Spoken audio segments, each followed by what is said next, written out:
ಭಾರತೀಯ ಸನಾತನ ಸಂಸ್ಕೃತಿ ಪರಂಪರೆ ಹಿನ್ನೆಲೆಯಲ್ಲೇ ನಾವು ಹುಟ್ಟಿದ್ದೀವಿ, ಬೆಳೆದಿದ್ದೀವಿ. ಅದು ನಮಗೇನು ವಿಶೇಷವಾಗಿರೋದೇನಲ್ಲ. ಇಲ್ಲಿಗೆ ಬರೋದಕ್ಕೂ ವಿಶೇಷ ಕಾರಣ ಇದೆ. 19ನೇ ತಾರೀಕು ಡಿಸೆಂಬರ್ನಲ್ಲಿ ನಡೆದಂಥ ಘಟನೆಗೆ ಸಂಬಂಧಪಟ್ಟಂತೆ ನಮ್ಮ ಇಲ್ಲಿಯ ಕಾರ್ಯಕರ್ತರು ಇಲ್ಲಿಗೆ ಬಂದು ಹೋಗಬೇಕು ಅನ್ನುವಂಥ ಹರಕೆಯನ್ನು ಹೊತ್ಕೊಂಡಿದ್ದರು. ಅದನ್ನು ಪೂರೈಸೋ ಸಲುವಾಗಿ ನಾನು ಕುಟುಂಬ ಸಮೇತವಾಗಿ ಇವತ್ತು ಬಂದಿದ್ದೇವೆ. ಒಳ್ಳೆಯ ಉತ್ತಮ ರೀತಿಯಲ್ಲಿ ಪೂಜೆ ಆಯಿತು. ದಕ್ಷಿಣ ಕಾಶಿ ಕಪಿಲೇಶ್ವರರ ದರ್ಶನ ಮತ್ತು ಜಲಾಭಿಷೇಕದೊಂದಿಗೆ ಪೂಜೆ ಮಾಡುವಂಥ ಅವಕಾಶವನ್ನು ಕಲ್ಪಿಸಿಕೊಟ್ರು. ಎಲ್ರಿಗೂ ನಾನು ಧನ್ಯವಾದಗಳನ್ನು ಸಲ್ಲಿಸ್ತೀನಿ. ಎಲ್ರಿಗೂ ಒಳ್ಳೆಯದಾಗಲಿ, ಯಾರಿಗೂ ನಾವು ಕೆಟ್ಟದ್ದು ಬಯಸೋದಿಲ್ಲ. ರುದ್ರಾಭಿಷೇಕ ಮಾಡಿದರೆ ಕರ್ಮ ದೋಷವನ್ನು ಕಡಿಬೇಕು ಹಾಗೆ ಅಂತ ನಮ್ಗೆ ಇಲ್ಲಿಗೆ ನನ್ನೊಳಗಿರುವ ದ್ವೇಷ, ಅಸೂಯೆ, ಕ್ರೋಧ, ಕಾಮ, ಮೋಹ, ಮದ ಇದು ದೂರ ಆಗಲಿ. ಅದೇ ನಮಗಿರುವಂಥ ಶತ್ರು, ಇನ್ಯಾವುದೂ ಇಲ್ಲ. ನಾನು ಹೊರಗಡೆ ಯಾರನ್ನೂ ಶತ್ರುಗಳು ಅಂತ ಭಾವಿಸೋದಿಲ್ಲ. ಎಲ್ಲವೂ ಆಯಾ ನಿಮಿತ್ತ ಮಾತ್ರ. ನಮ್ಮೊಳಗೆ ಯಾವುದಿದ್ದಾವೆ ಎಲ್ಲ ಕೆಟ್ಟ ಗುಣಗಳು ದೂರ ಆಗಲಿ. ಕಪಿಲೇಶ್ವರನಲ್ಲಿ ಏನು ಪ್ರಾರ್ಥನೆ ಮಾಡಿದ್ದಾರೆ? ಭಗವಂತನ ಹತ್ರ ಹೋದಾಗ ಏನೂ ಕೇಳಬೇಕು ಅಂತ ಅನ್ಸೋದಿಲ್ಲ. ದಂಪತಿ ಸಮೇತ ನಮ್ಮಿಂದ ಒಳ್ಳೇದು ಮಾಡಿಸ್ಲಿ, ನಮಗೂ ಒಳ್ಳೇದಾಗಲಿ. ದಂಪತಿ ಸಂಬಂಧ ಬಂದು ಸಮೇತ ಬಂದು ಈ ಒಂದು ವಿಶೇಷ ಪೂಜೆ ಆ ಥರ ಯಾವುದೂ ಇದಿಲ್ಲ.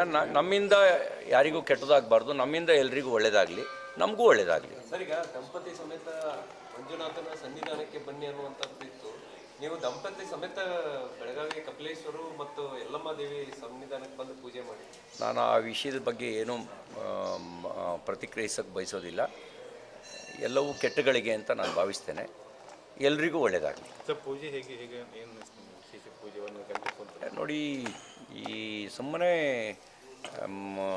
ಮಾತುಗಳು ಬರೋದಿಲ್ಲ, ಸುಮ್ಮನೆ ಶ್ಲೋಕ ಹುಟ್ಟೋದಿಲ್ಲ. ಅರ್ಚಕಸ್ಯ ಪ್ರಭಾವೇಣ ಶಿಲಾಭವತಿ ಶಂಕರ ಅಂಥೇಳಿ, ಆ ರೀತಿ ಅರ್ಚಕರ ಒಂದು ಪ್ರಭಾವದಿಂದ ಶಿಲೆಯೂ ಶಂಕರನಾಗತ್ತಂತೆ.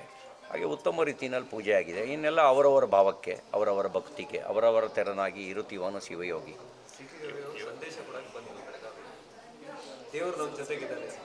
ಆ ಥರದ್ದೆಲ್ಲ ನಾನು ಭಾವಿಸೋದಿಲ್ಲ.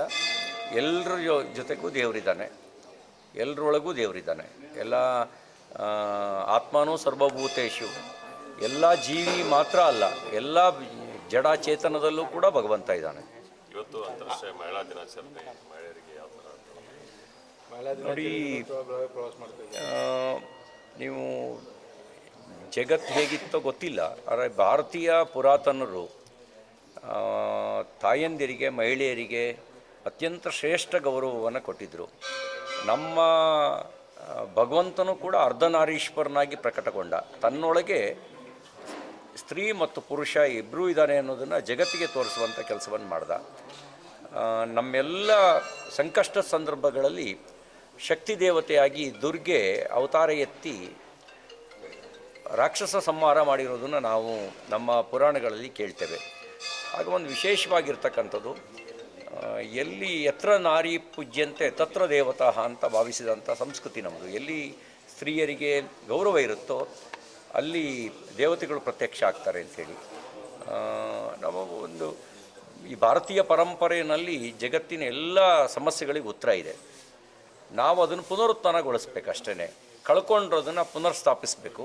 ಪುನರ್ಸ್ಥಾಪಿಸಿದ್ರೆ ಸಾಕು, ಎಲ್ಲ ಜಗತ್ತಿನ ಸಮಸ್ಯೆಗಳಿಗೆ ಉತ್ತರ ಸಿಗುತ್ತೆ.